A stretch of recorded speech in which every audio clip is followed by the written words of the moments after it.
Velencei tóparton nőttem fel, nem vagyok velencei, de oda tartozom, az összes haverom igazából ott lakik, és Velencei tóparton voltak játéktermek, és ott dobáltuk be az 5-10, azt hiszem, hogy 10 forint volt addigra, mert akkor lettem, mire akkor lettem, hogy el lehetett engedni egy idő a játékterembe, akkor már 10-esek voltak. És igazából ilyen, nem is tudom, mi volt az első játék. La Manche talán, egy ilyen kis autóval kellett menni egy végtelen pályán. Azt nem tudom, hogy 21 órás volt a játék, mert sosem játszottuk ki addig. Igazából ez volt az első ilyen közvetlen kontakt egy számítógéppel, videójátékkal, vagy egyéb ilyen dolgokkal. Egyetlen egy óriási baj volt ezzel, hogy nem lehetett hazavinni. Tehát innen indult az egész ilyen őrület. Hát miután valószínű, hogy egész személy számítógépnek az árát így eldobáltuk a játéktermekben, az én drága jó megboldogult keresztapám egyszer csak előállt az otthonában egy Commodore 64-es számítógéppel, ami ment a Commando című játék, ami jobban is nézett ki, jobb zenéje is volt, meg olyan, nem tudom, hogy szervesen volt az egész, jobban működött, mint bármelyik játék a játéktermekben, úgyhogy azonnal is szerelem lett. Szóval természetesen addig nyugodta az ember a szüleit, amíg be nem adták a derekukat, és nem lett otthonra is egy számítógép. Kizárólag azzal az indokkal, hogy úgyis ez lesz a jövő, meg kell tanulni, de hát nyilván most egy 12-13 éves gyerek, vagy 11 vagy 10, az nem a jövőt fogja építeni egy számítógéppel, ami játszani fog. Ugye ezek a játékok nem úgy kerültek be Magyarországra, hogy bekerült a boltba, az ember elcsattogott érte, és hazavitte, hanem ugye a 80-as évek az a mutizásnak és a seftelésnek volt az időszaka, tehát szerintem egyetlen egy olyan komodoros arc nem volt az egész országban, akinek mondjuk lett volna a porcán 5 darab ilyen boltban megvásárolt játéknál több, inkább kevesebb. Nekem egy volt össze-vissza, és cserélgettük a játékokat. Most ezeket a játékokat azért lehetett cserélgetni, meg azért lehetett másolgatni, mert valaki ezeket feltörte. Annak idején is volt mindenféle védelem a játékokon, és ezek az arcok, akik ezt megtörték, ugye kerekereknek hívták őket, így szerettek oda tenni a névjegyüket, főleg, hogyha valami friss játék kijött, hogy ezt én csináltam. Eleinte ez csak egy ilyen kis kiírás volt a játék elején, elindítottad a megtörött játékot, és kiírták, hogy mi voltunk. Aztán, mivel gondolom, hogy ez elég ilyen trükkös lett egy idők után megtörni a játékokat, valószínűleg egyre agyafúrtabb kódereknek kellett dolgozni az egészen, és már nem csak annyit raktak az elejére, hogy ezek mi voltunk, hanem ez a szöveg, ez mozgott, akkor aláraktak mindenféle ilyen iszonyatos jó zenét, és a végén már tényleg odáig jutott a dolog, hogy megjött a játék, betöltöttük az elejét, ahol egy ilyen nagyon-nagyon jó intro volt, ami sokkal jobban nézett ki, mint a játék. Jobb zene volt benne, néha ilyen égtelen baromságokat üzengettek egymásnak ezek az ilyen cracker csoportok, és ezen tök jól szórakoztunk, aztán megnéztük a játékot, játszottunk vele 2 percig, és visszatöltöttük az intrót, és megnéztük még egyszer. És abban az időben kattant az át, hogy de hogyha ezek megcsináltak, akkor nem tudok én is valami ilyesmit csinálni? Valamit. Aztán elkezdtem próbálni kódolni. Hát az a helyzet, hogy 1 és 10 között a mai napig elrontom a számolást, hogyha nem mutatom a kezeimen, tehát az nekem való, meg a matematika, hogy egyébként. Rajzolásból igazából addigra már ilyen felső tagozatos sulis voltam, és gyakran megesett, hogy a rajztanár megkérdezte tőlem, hogy ezt most fejjel lefelé kell nézni, vagy nem, amit éppen le kellett rajzolni, tehát az sem annyira, viszont ezen az valahogy így nagyon természetesen jött mindig is.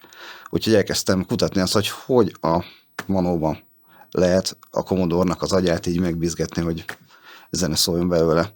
És tök véletlenül azt hiszem, hogy pont egy játékkal, egy játéklemezen valaki felmásolt rá egy zeneszerkesztő szoftvert, amikor eljöttem, hogy ez micsoda, onnantól függően megszűntek a játékok teljesen. És azt bújtam, hogy mitől szól úgy. Ugye ilyen hogy mondják azt, próbacseresznye alapon működött az egész. Hát, az embernek fogalma sem volt, hogy mit jelentenek azok a számok, miért oda van írva, mi az, milyen programsor. Csak változtatott az értéket, és akkor egyszer csak valami valami elkezdett szólni, amit az ember szándékozott. Innen indult nálam. Hát abban az időben az információ áramlás az eléggé szűkös volt. Volt egy ilyen újság jellegű dolog, ahol így apró cseppeket úgy fel lehetett szedni, de az, hogyha egy-két ilyen tippet meg trükköt elolvastál, attól még vagy nem tudtad megfejteni azt, hogy mitől működik egy zeneszerkesztő szoftver, hogyan lehet egy játékot feltörni, hogyan lehet ilyen mindenféle rutinokat lekódolni. Ez mind úgy alakult ki, hogy az ember kísérletezett, és egyszer csak az történt a képernyőn, vagy az szólt meg a hangszóróban, amit gondolt. Kísérletezés alapján. Tehát az egész 80-as évekre jellemző volt az, hogy ugye minden, amihez volt valamilyen szakirodalom, az angolul volt. Ki tudott angolul abban az időben? Senki. Tehát muszáj volt megfejteni. Muszáj volt rájönni.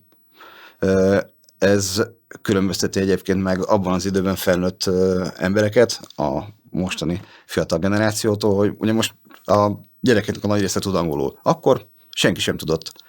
A gyerekek nagy része most felmegy a Wikipédiára, felmegy a netre, beüti a kulcsszót, és 3 másodperc alatt kidobja az internet azt, hogy mit és hogyan kell csinálni. Így megvan. Mi annak idején, hogy magunktól egyszerű dolgokon agyaltunk körülbelül egy hónapot, hogy ez hogy van? Hogy lehet ezt megcsinálni? Aztán végén megcsináltuk, eljutottunk ugyanoda. Hát én egy eléggé speciális est vagyok, ugyanis én egy ekkora kis faluban nőttem fel. Olyan kontaktok voltak, akik játékokat cseréltek a környéken, meg akikkel lehetett így swappelni, ezt úgy hívták, hogy swappelés, de olyan, aki mondjuk demót csinált volna, vagy demócsapat lett volna, vagy ilyesmi, senki közeles távol nem volt. Viszont látom ezeket a kerek intrókat. És ezzel kapcsolatban volt egy olyan történet, hogy csináltam én ilyen demo bemutatkozó anyagot, tettem fel zenéket, hogy hello, én vagyok mindegy, és hogyha gondoljátok, akkor szívesen csinálok nektek zenét. Ez pont az iskolai időszaknak a végén volt, és mire összeraktam ezeket a lemezeket, addigra el kellett menni nyaralni. Úgyhogy ott, ahol nyaraltunk, ott szépen minden nap az adott kis zseppénzből, és a lényeg volt az, hogy a lehető legolcsóbban, mert senkinek nem volt pénze, mondjuk egy ajánlott küldemény, vagy ilyesmire, nem nagyon, hogy valahogy betuszkolt az ember egy bélelt borítékba, hogyha több pénze volt, hogyha nem, akkor egy simába, és feladta őket. Na most egyik ilyen levélre sem érkezett válasz. Semmi.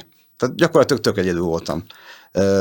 Elmúlt egy 20 év körülbelül, lehet, hogy kicsit több is, amikor ez történt, és 2011-12 körül ugye, csöngetnek az ajtóban, ugyanott lakom azóta is, egy ilyen helyes, fiatal, kis nagyon kedves hölgy volt, és kérdezte, hogy én vagyok-e, ez a cím, mondom igen, azért, mert van nála valami, ami szerinte az enyém. És a kezemben nyomott 10 darab ilyen lemezt az én címemmel, amivel elküldtem őket. És kérdeztem a csajt, hogy ez hogy került hozzád?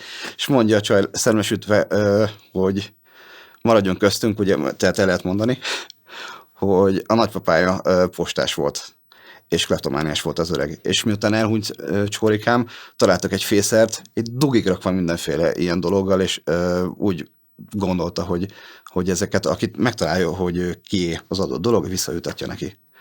Úgyhogy 20 év elteltével visszakerültek hozzám ezek a lemezek. Úgyhogy én teljesen egyedül voltam 90-es évek elején. Csak a retrokból lehetett tudni mondjuk így vidéken, hogy léteznek ilyen intro csapatok, demo csapatok.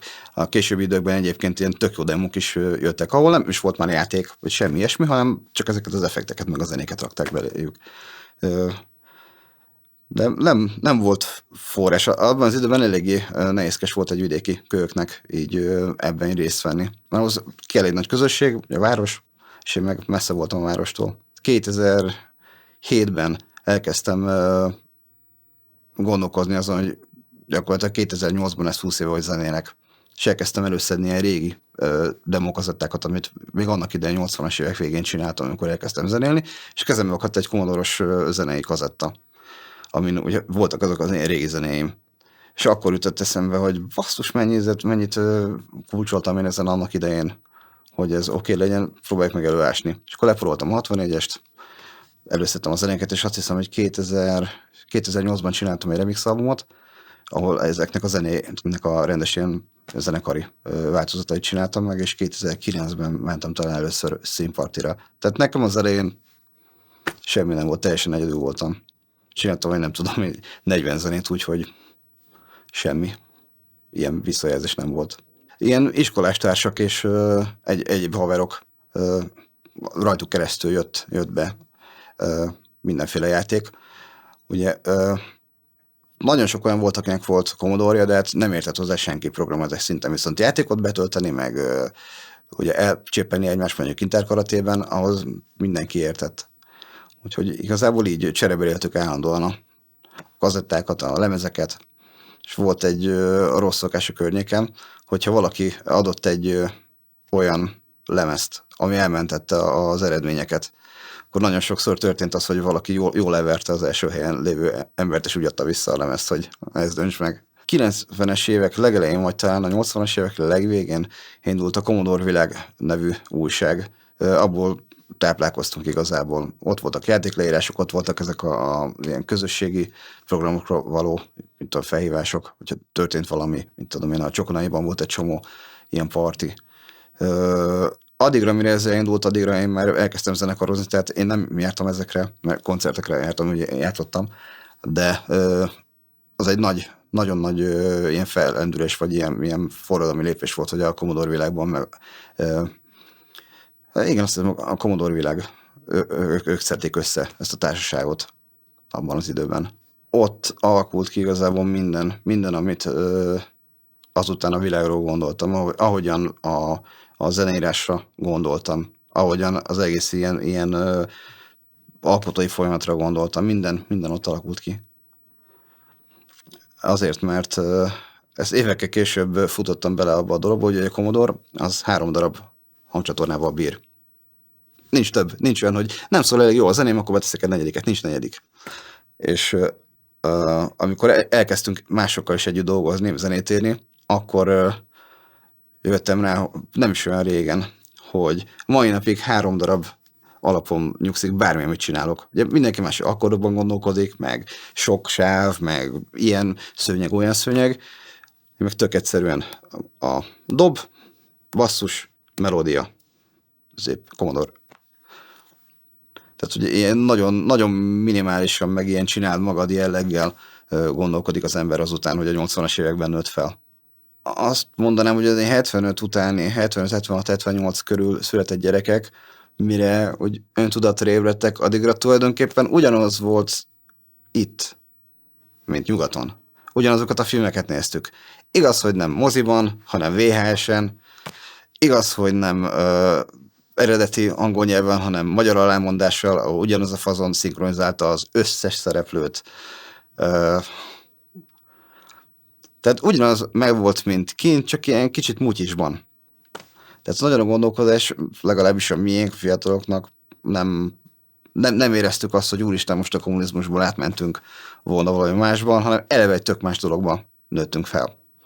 Tehát a rendszerváltást tartja mindenki egy ilyen nagy ugrásnak, de egy olyan kölyökként, aki akkor nőtt fel, ez már régóta, tehát sokkal régebben megtörtént.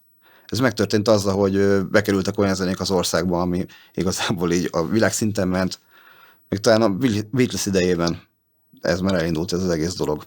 Főleg a 90-es évek első felében ennek nagyon-nagyon keményen közösségi ereje volt.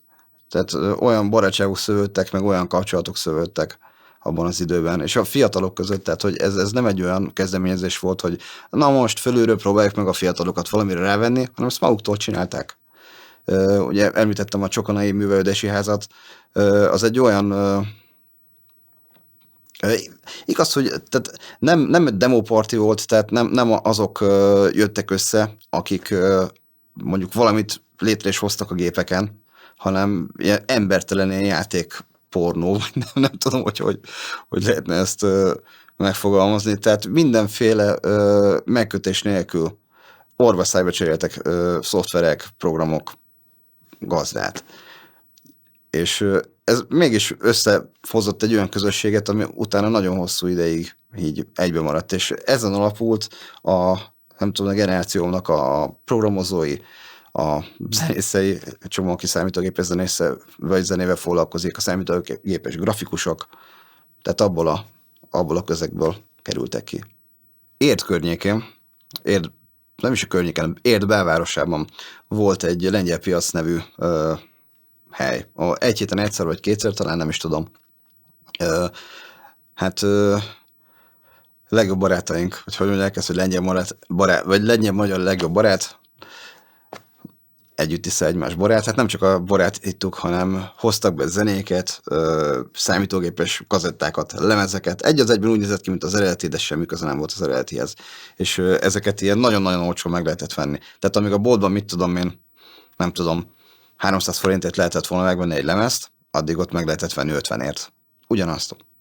És ugyanez számítógépes játékokra, elektronikai berendezésekre, mindent lehetett, mutyizás volt. A 90-es években már legálisan be lehetett szerezni gépeket, de előtte a 80-as évek közepétől, amikor ezek megjelentek, ott egy egész komoly iparág volt ezeknek a becsempészésére. Egy darab ilyen arcot ismerek, akit úgy hívtunk, hogy Pedofil Tibi. Azért hívtuk Pedofil Tibinek, mert annak idején, most gondolj bele, hogy egy ilyen 14-15-16 éves kölyöknek egy 30 éves ember az öreg ember. Na most ez a fazon, ez folyamatosan egy 20 éves lányokkal lógott. Tehát nem volt a pedofil, csak nagy volt a körkülönbség. Most ez a fazon, ez a 80-as években abból élt, hogy volt neki 4 darab ladája, aztán később egy Barkasz terautó, amivel elromlott görénye hűtőszekrényeket vittek vissza Bécsbe, garanciális javításra. És a hűtőszekrények az alja preparálva volt mindegyiknek. Tehát belefért egy olyan, nem tudom, egy ekkora helyre, videómagnó, pornókazetták, Commodore gépek, ezt hozták befelé, kifelé megvitték a téli szalámit, a paprikát, nem tudom milyen hungarikumokat, bort, ilyesmit, és a Tibi mesélte, hogy minden megvolt. Mikor kell menni az autóval? Kihez kell oda menni, melyik vámoshoz? Kinek mit kell odaadni? Voltak ilyen kasztok a vámos között. Voltak pornokazettás vámos, aki becsukta a szemét, ha kapott egy pornokazettát, voltak a hifisek, voltak a kajások, meg voltak a pénzesek. És akkor tudták, hogy mikor kell menni, kihez kell menni, kinek mit kell adni, és szépen átengedték ezeket az ilyen feketén behozott dolgokat gyönyörűen. Ez egészen addig ment, amíg ugye velem jött a 90-es évek, és itt is nem lehetett kapni igen. Ez egészen addig ment, amíg a 90-es évek eljött, és itt is lehetett kapni ezeket a dolgokat. De a 80-as években szerintem nagyon sokan megéltek ebből. Mindenki tudta, hogy ezek a játékok valahol valakinek pénzbe kerültek megcsinálni, de úgy voltunk vele, hogy annyira csórok voltunk, annyira nem volt senkinek semmi pénze, hogy éppen elég volt egy óriási befektetésnek, vagy nem kiadásnak, éppen elég óriási kiadás volt megvenni egy számítógépet. Tehát ez is olyan elképzelhetetlen nagy dolognak tűnt, hogy most még egy számítógép értékéhez megfelelő játék szoftver csomagot az ember meg tudjon venni, az elképzelhetetlen nagy pénz volt. Tehát az arcoknak a nagy része szerintem azért nem is vett játékokat, mert nem volt mivel. Meg egész más volt egy arányaiban a játékszoftvernek az ára, mint mondjuk most. Mert manapság Steam értékelésen az ember vesz, mit tudom én, $1 50 játékot, és annak az egy része játszható, jó pofa. Régen nem ez volt, nagyon-nagyon drágák voltak ezek a dolgok, meg nem is volt igazából ilyen szoftveráruház. Ami volt, ez meg ilyen borzalmasan drága volt. Fontos árat nem tudnék mondani, de azt tudom, hogy autók cseréltek sokkal kevesebbért gazdát. És nem is rossz autók. Tehát mondjuk egy Ladának az árában simán lehetett egy Commodore gépet venni, vagy egy egészen jó állapotban lévő, mit tudom én, ilyen új Ladának az áráért egy Amigát. Tehát ez egy egész komoly pénz volt abban az időben. Most ilyen 20-30 ezer forintokról beszélünk abban az időben, ahol mondjuk kerestek egy 5000 forintot egy hónapban, vagy 6-ot, vagy 8-at, nem is tudom. Tehát nem tudok ilyen számokat mondani, csak egy arányaival, vagy mivel, mit tudom én, egy kis családnak a fél éves ilyen kiadása lehetett kb. Egy átlagos családnak. Ilyen házi bajnokságokat csináltunk falun belül, vagy ismerősökkel, ahol folyamatosan elcsépeltük egymást. Igazából azok voltak egy a legmaradandóbb dolgok, főleg akkor, hogy az ember elcsépelte a többieket. Igazából egy ilyen értelmesen eltöltött időnek tűnt, akkor is, hogyha nem arról szólt, hogy az ember tanul, nem arról szólt, hogy mit tudom, valamit létrehoz, de legalább nem csavarogtunk, nem csináltunk ilyen hülyeségeket, hanem csak páholtuk egymást az interkaratében. Lemezújságok kerültek a kezembe, de az már a Commodore világnak az időszakában volt. Tehát ők adtak hírt így ezekről. És azt is ilyen apró betűsben. És azokat azért úgy le lehetett vadászni, hogyha az ember nagyon nyerésen volt. De körülbelül egy időben kezdtek egy a magyarországi nyomtatott sajtónak az idejével kijönni a jobb demók. Tehát ugye a 80-as évek végén. Ami már tényleg olyan volt, hogy végigment egy 3 perces vagy 4 perces olyan ilyen videóklip, igazából Commodore szinte ugye 320x200-as kis grafikával, meg a maga kis szűkös grafikai ilyen képességeivel, hogy ezt úgy élvezett volt megnézni, vagy végighallgatni jó zenével. Magyarországon a kerekek egy részét azt magyar csapatok csinálták, ezt a Cracking Introkból lehetett tudni, és az elején teljesen meglepődtem azon, hogy úristen, Magyarországon is foglalkoznak ezzel emberek, ez mennyire frankó.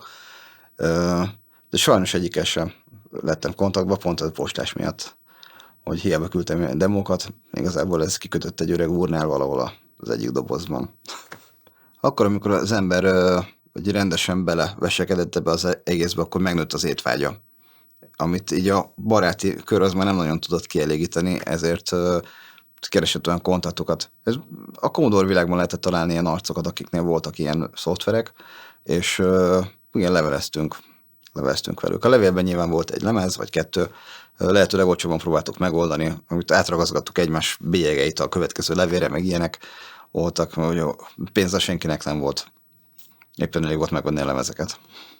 Volt valami citronleves, meg krumplis, de sajnos én nem voltam valami nagy vegyész, de valaki meg tudta azt csinálni, hogy leszedi a tintát a bélyegről teljesen, illetve a bélyeget teljesen jól leszedi a borítékról. Csinálták ezt, ugye nagyon, nagyon sokan. Volt, aki halálprofi volt benne.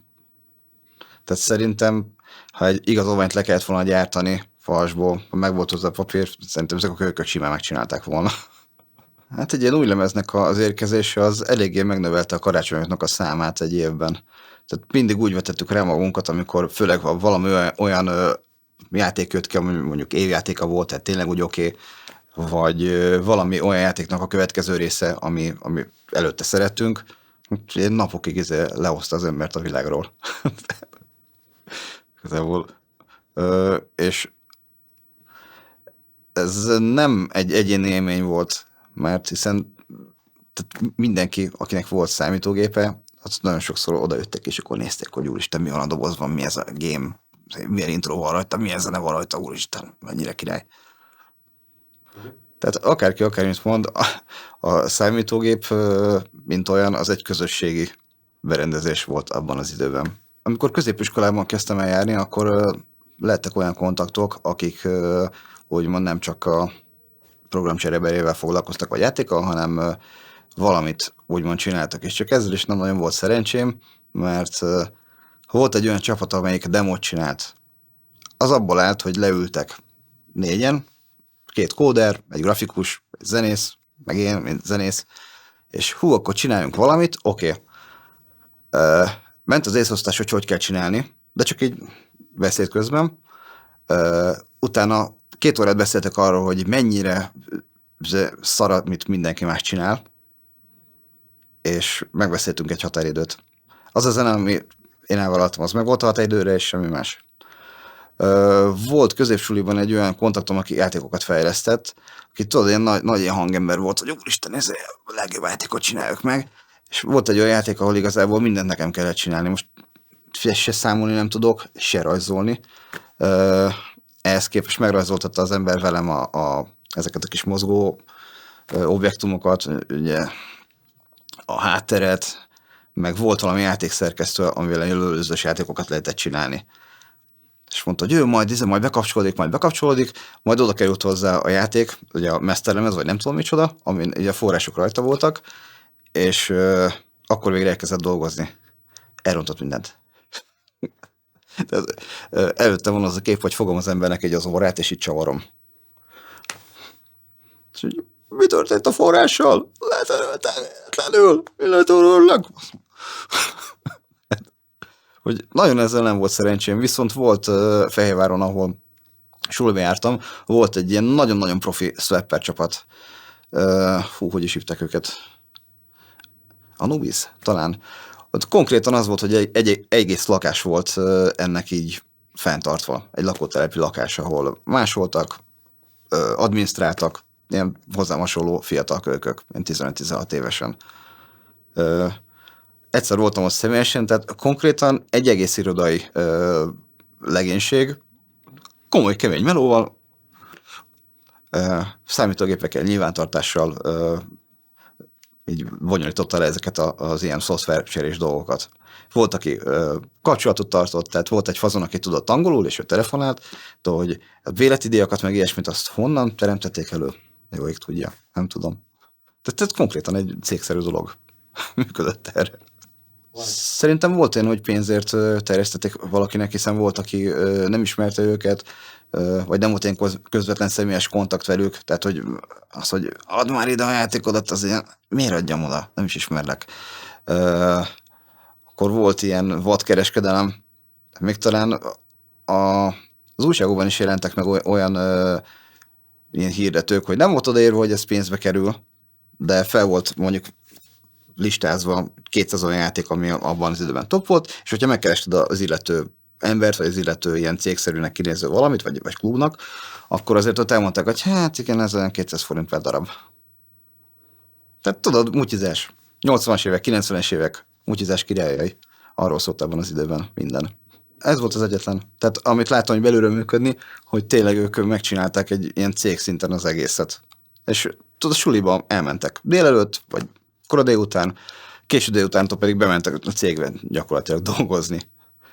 És nagyon jó cuccaik voltak, tehát számítógépekből is több, a legújabb számítógépek voltak, ugye Amigák abban az időben, az úgy jónak számított, voltak PC-k, azon könyveltek, tehát teljesen ilyen funkcionális iroda volt oda felépítve. Így néztem. Ezek ilyen 13, 15, 16, 18 éves srácok voltak. Tehát úgy velem egykorúak nagyjából. És én borzalmasan szervezetten működött legalábbis ez a csapat. Tehát mint egy cég. Mindenkinek volt egy beceneve. Nagyon sokszor a levelek is úgy mentek, hogy az adott becenévre küldtél egyet. Mit tudom én, Fantomas, Luke Skywalker, ilyenek mentek, csak postafiókra. Tehát azért, hogy ne legyen egy nagyon szemlőt, hogy na ez most a Kovács Józsika 2, aki ezzel foglalkozik, így ezzel védték magukat. És akkor tényleg egy postafiók számok voltak, postafiók 82, Phantom. Postafiók 92, Yoda. Így ment ez. Volt egy Jean nevű, nem is tudom, hogy ő konkrétan mivel foglalkozott, de körülbelül mindennel. Tehát őt mindenki ismerte. Ő nagyon, nagyon híres, és úgy hírből egy nagyon jó arc volt. Rengeteg játékban rajta volt az új lenyomata, vagy intróban. Akkor a Cromance, ez egy híres csapat volt. Híres cracker csapat. Borzalmasan jó intrókat csináltak. Ők is magyarok voltak. Voltak sokan, akik ezzel foglalkoztak, és ugye ebből nőtt ki a demószín. Amikor vége lett így a játékok áradatának, ezek az arcok, akik magukra szedtek valami tudást, elkezdték úgy használni, hogy akkor csináljunk valamit, ami olyan, mint egy ilyen crack intro, csak hosszabb. Ezekből lettek a demók. Nagyon sokan nem csak megtörték a játékot magát, hanem hogy is mondják ezt, hogy módoltak egy csomó játékot. Egy csomó esetben ez tök hülyeség volt, mert voltak olyan játékok, például a Wizard of War, ez gyönyörűen végig lehetett trénelni nélkül játszani. De volt egy csomó olyan, ami igazából játszhatatlan volt anélkül, hogy ne dögöljön meg az ember minden másodpercben. És valahol ennek hogy létjogosultság volt. Aztán az más kérdés, hogy tehát angol nyelvtudás, mint olyan, az nagyon nem volt annyira elterjedt, és van, aki szivatta azzal az embereket, tényleg, hogy ugye az, aki végignyomta mindegyik opcióra, hogy yes, az utolsó kérdésre valami hülyeség lett kérdezve. Ez kezdve attól, hogy buzi vagy-e, yes, vagy valami, vagy ilyesmi egészen addig, hogy leformázzuk a lemezedet, yes. De voltak ilyenek. Volt olyan, ami játék közben így letörölte az eredményeket, meg ilyenek. Direkt, és te nyomtál rá ezt. Szóval volt ilyen, volt, aki szivatta ezzel a többieket. Rengeteg olyan játék volt egyébként, amit nem is lehetett ezek nélkül, a trénerek nélkül végigjátszani. Vagy végigjátszani, egyáltalán játszani. Mert a játékdizájn abban az időben hát nem mindig volt annyira erős. Inkább a zenék voltak erősek, meg a grafika, úgy... De tehát a játékélmény tekintetében a mostani játékok még egy gyengébb is, annyival jobban meg össze vannak rakva, meg vannak csinálva, hogy nem is tudom, hogy csomó játékot miért játszottunk végig az időben. Lehet, hogy azért, mert más nem volt. Most így fejben az izére haláztam ezt a Pedofil TV-s sztorit a régmúltból. Ő volt az egyik ilyen ikonikus arc. Hát nem a témához tartozik, de az ember ugye, mi játszottunk egy próbateremben, Velencén, nyitott volt a próba, mellette volt a csehó, és jöttek az arcok próbánkra. Tehát olyan volt, mint egy koncert. És ott találkoztam ezzel a fazonnal. Egészen addig járt le, amíg a felesége, aki egy tök jó nő volt egyébként, rajta kapta egy ilyen kis 20 éves csaj, és megneverte tűsarkú cipővel. Na most utána nem nagyon találkoztunk vele, de még egyszer-kétszer úgy feltűnt, akkor tűnt el az ember, már egy ezekre az ilyen chef királyokra visszatérve, hogy akkor tűnt el teljesen, amikor hát azért, hogy kiengeszteni a feleségét, aki eltartotta nyilván, mert ezek a chef királyok egy dologban voltak nagyon jók. Tehát nagyon sok pénzt szedtek össze, és villámgyorsan elpacsálták az egészet. Tehát az, aki így seftelt, meg mutyizott, nem nagyon tudtak félretenni semmit, elpacsálták. Tehát a csaj valami ilyen kutatóintézetben, vagy vegyészeti intézetben, vagy talán gyógyszerész volt, nem tudom, egy olyan helyen dolgozott, és ezt egy ilyen közös ismerős mesélte. Tehát végzett a kis hölgye a munkával, lecsattogott a portára, és ott állt ez a fazon, virággal. Most végre végeztél, akkor hadd vigyelek haza. Jaj, de jó, miért viszel haza? Itt egy autó. Autó? Jaj, de szép piros autó. Ez egy kis nyitott kis kabrió. Jaj, de szép. Tibi, de honnan van neked autód? Neked nincs autód. Hát, vettem. Vettél? Miből vettél? A pénzünkből. Milyen pénzünkből, Tibi? Te nem dolgozol 3 éve. Hát, ami félre van téve. Tibi, bazd meg, az én pénzem. És soha többet nem láttuk az embert ezután. Azt, hogy most lerakták valami bányába, hogy ledolgozza azt, amit félretett, vagy a hölgy feldarabolta és elásta valahol, azt nem tudom. De az egész ilyen akkori, ilyen seftelősökre ez jellemző volt, hogy nagyon ilyen vadkelet. Tehát az ilyen mutyizós emberek nagyon-nagyon vadkeletiek voltak. Ami még megmarad arról az időről, az ilyen olcsó italok, olcsó üdítők, Coca-Cola vagy Pepsi-Cola volt a két tábor, akkor is. Akkor Rambo vagy Schwarzenegger, alámondásos filmek, vagy szinkronizált filmek. Van, aki jobban szerette az alámondásos filmet. Főleg akkor volt vicces, amikor egy csaj szaladt, és akkor egy ilyen hangú fazon, hogy jaj, ugorjunk a bokorba. Oké. Tehát halálos szórakozás volt. Akkor hány fejes videómagnó legyen, krómos kazetta, vagy nem krómos kazetta, Philips vagy Samsung, vagy nem, Samsung az már később volt. Szóval ugyanaz volt, csak ilyen mutyiban, mint nyugaton szerintem. Teljesen sokkal kevesebb pénzből, tehát senkinek se volt pénze igazából ezekre a dolgokra, viszont mégis mindenkinek volt. Szóval annyira akarták azt az ilyen életszínvonalat elérni, ami ott kint is volt, meg a filmekből, meg mindenhonnan könyvekből, zenéből jött, hogy az elképzelhetetlen. Tehát mindent megpróbáltak, hogy tényleg úgy olyan dolgaik legyenek, úgy viselkedjenek, olyan lazák legyenek, mint mondjuk, amit egy videóklipán látnak, vagy ilyesmi. Csak hogy itt nem volt meg hozzá semmi. És ez adja az egésznek az ilyen nagyon érdekes báját. Ugye műmenő volt minden. Hát egy C64 zenében az érdekes, azon felül, hogy megvannak a korlátok. Tehát van 64 kilobájt és zip. Egy zenére, amit mondjuk valaki kér egy demóba, vagy egy intróba, vagy bármibe, még ez a 64 kilobájt sem lehet használva, hiszen a nagy részét el fogja vinni a kód. Tehát van mondjuk egy 4 kilobájt, amit felhasznál a zenére. Tehát eleve méret. Eleve úgy kell megérni, hogy beleférjem. A második dolog, ugye 3 csatorna adott. Hát ebbe ugye nem lehet belerakni a Philadelphia-i izéket, filharmonikusokat. Még egy vonós 4-es sem.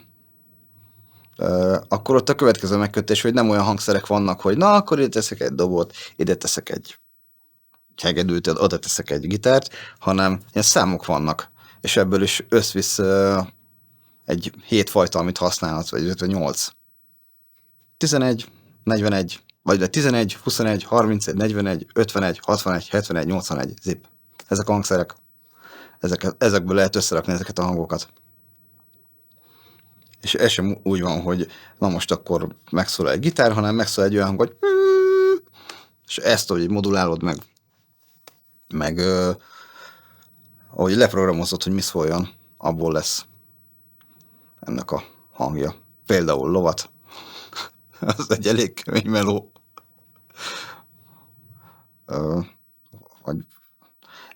Ezeknek a minimál ilyen hanghullámoknak a segítségével nagyon sok mindent le lehet egyébként így emulálni. Például Form 1-es autó hangját, helikoptert, bármit. Csak nagyon sokat kell vele molyolni. Nagyon-nagyon sokat. Ugye egy mostani zenének az elkészítéséhez képest az ezekkel a para, hogy akkora idő ezt kikísérletezni, hogy legtöbben szerintem már az elején, amikor úgy elkezdik kapizsgálni, hogy körülbelül miről is lesz szó, meg hogy mi kell, meg hogy mennyi idő kell hozzá, inkább azt mondják, hogy inkább veszek egy szintit.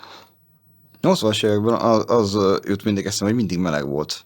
De ez hülyeség, mert nem tudom, hogy nyelvi dolgok maradtak inkább meg olyan, mint hogyha a tél sosem lett volna. Ez nem tudom, hogy miért van ez. Pedig voltak nagyon nagy telek, volt 85-86, amikor konkrétan eddig ért a hó, és nem kellett iskolába menni. Hosszúak voltak a nyári szünetek, lehet, hogy azért nyári szünetben éltünk. És ugye nyári szünet alatt korlátlan időben felhasználta az ember a szabad idejét arra, hogy mondjuk a hobbijának éljen. És ezzel éltünk is. Lehet, hogy azért maradt meg ez jobban. Hát szerintem egészen kivételes helyzetben lehetünk, hogy akkor lehetünk kiskölykök. Több dolog miatt is, az egyik az, hogy nem volt minden készen adva. Tehát neked kellett rájönni, hogy hogyan hozzá létre dolgokat, hogyan tegyél jobbá dolgokat, és ez adott egyfajta gondolkodást. És nagyon hálás vagyok ezért, hogy mai napig, hogyha valami problémát meg kell oldani, akkor nem az van, hogy forduljunk valakihez, hanem az ember megpróbálja kitalálni, megpróbálja megfejteni, hogy mitől működik. Akkor volt egy nagyon, nagyon pozitív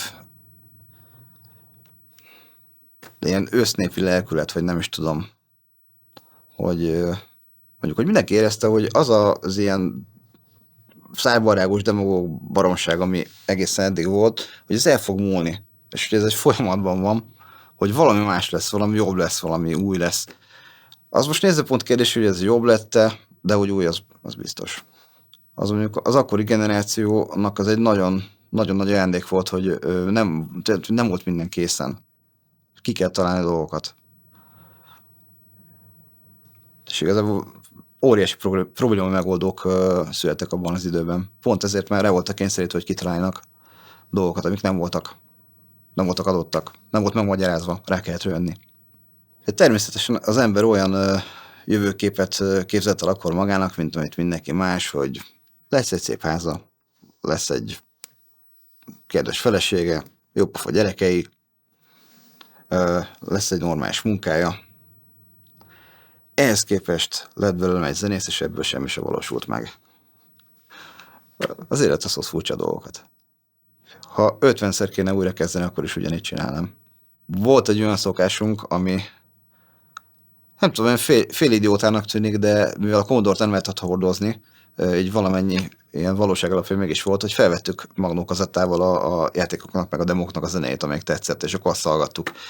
És az elég ilyen tömegosztató volt, amikor mondjuk valamelyik zenés stílusnak így a kedvelői, tudom, voltak a vonanzások, voltak a rokkosok, voltak a depesmódosok, voltak a diszkópatkányok, stb. És akkor megkérdezték, hogy te milyen zenét hallgatsz, és odaadtad ezt a kazettát, és senki se értette, hogy úristen, mi ez a csipogás. Ez a mai napig megvan egyébként, hogy valaki ezeket a chipzenéket hallgatja, valaki egyszerűen nem hallja bele, hogy ebben mi a jó, vagy hogy ebben egyáltalán mi van. Tehát ezt, amikor csináltuk a Commodore feldolgozás zenekart, akkor ebben elég érdekesen belefutottunk, hogy amikor mutattok bárki másnak, aki nem volt ilyen Commodore közeli, az egyszerűen nem érted, hogy mi történik ott. Pedig basszusgitár, gitár, dob, szinti. Elvileg semmi olyan közértetetlen nincs benne, és mégis valahogy gondolom, hogy annak köszönhetően, hogy azok a zeneszerzők, ahogy megoldották ezeket a dolgokat a limitációk miatt, az mégis valahogy más ilyen gondolkodás, mint amit bárki más csinál, aki zenét ír. Szóval ez egy ilyen furcsa dolog.